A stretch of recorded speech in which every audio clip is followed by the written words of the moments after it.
Good afternoon on what is a warm, bright, and sunny day. It is Saturday, the 25th of May. I'm in the reading with a nice hot cup of tea, and I've got a package to unbox. Just a small one arrived today. So this is fresh through the letterbox, as it were. And this has obviously come from drive-through because you can tell from the packaging, and of course you can tell from the glue, but it's only a small one, so it actually sort of comes away easily enough. Minimum effort, and pull out. And what I've got in here is this, which is a solo role-playing game called Blurred Lines. It is, let's have a look. One player takes an hour to play, and it's restricted. It has disturbing themes of explicit violence. It is got some quotes on the back, so it doesn't really tell you what it's about. So that is a little bit annoying.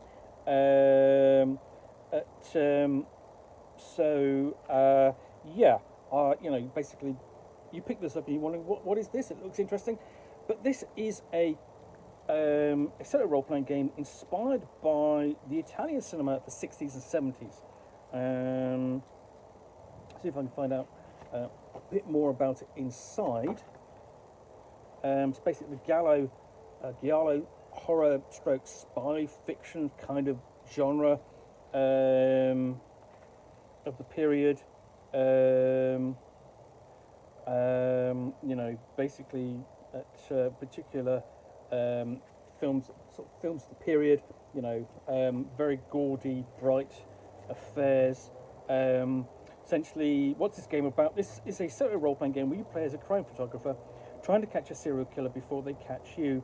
In the book, you'll find every rule and instruction you need to play. You can play just a single game session or play it over several different sessions. It's heavily inspired by Michelangelo Antonio's movie Blow Up, Italian crime novels, and special thanks to the following game designers, including Scott Mothouse, Todd Sanders, and so on.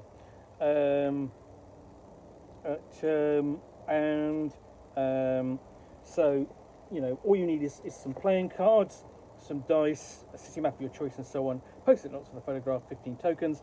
You won't need a photograph, a camera, or any photographic knowledge. So you've got advice on how to create the character, and then setting the scenarios, shuffling the card deck, and setting up for the game.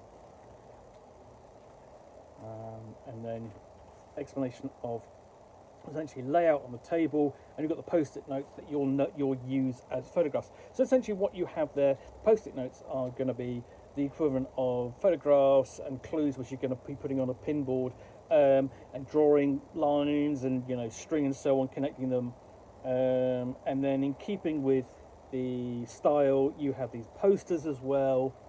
We'll move on to playing the game, interpreting the cards, and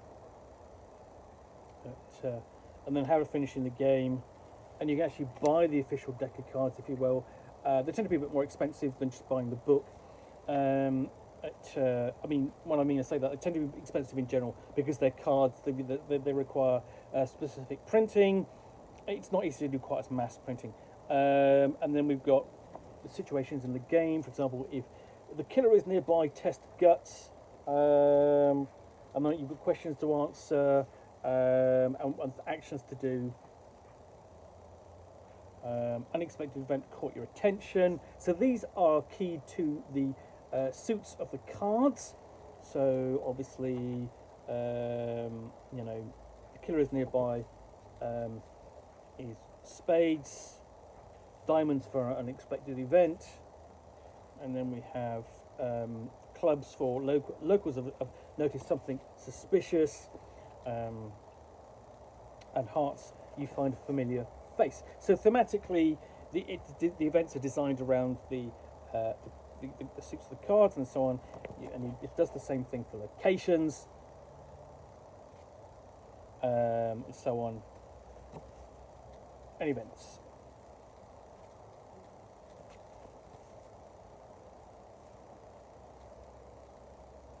and then you've got the pop culture references in the Appendix A. So this is an introduction to kind of the genre. It's trying to evoke, and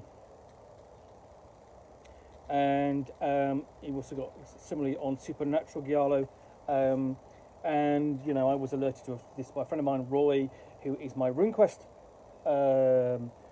game master, running 6 seasons of Sartar, and he ran a Knights Black Agents game based upon Giallo cinema, so it was very European, very bloody, and here we have basically typical pinboard, case notes and so on as an example. And that's it really. That is Birdline's Solo RPG, and I have alerted Roy to this existence and he went, oh, thank you very much. But anyway, this is available on Drive-Thru RPG. I'm going to review this at some point, you know, in my solitaire strand on the blog, so you'll get a closer look at this at some point. In the meantime, thanks for watching another unboxing in the Nook. If you enjoyed it, then please do click on the like button down below. And of course, if you've got any comments or feedback, I do appreciate you taking the time to post those. And lastly, if you want to be able to get more unboxings of the Nook way, you'll see me out here with a package containing a book or game that I will unbox and chat about to the best extent of my knowledge for roughly 10 minutes or so, all of course accompanied by a nice hot cup of tea. Then please do click on the subscribe button down below. Thanks again for watching another unboxing in the Nook, and we'll be back again soon with another one. Bye for now.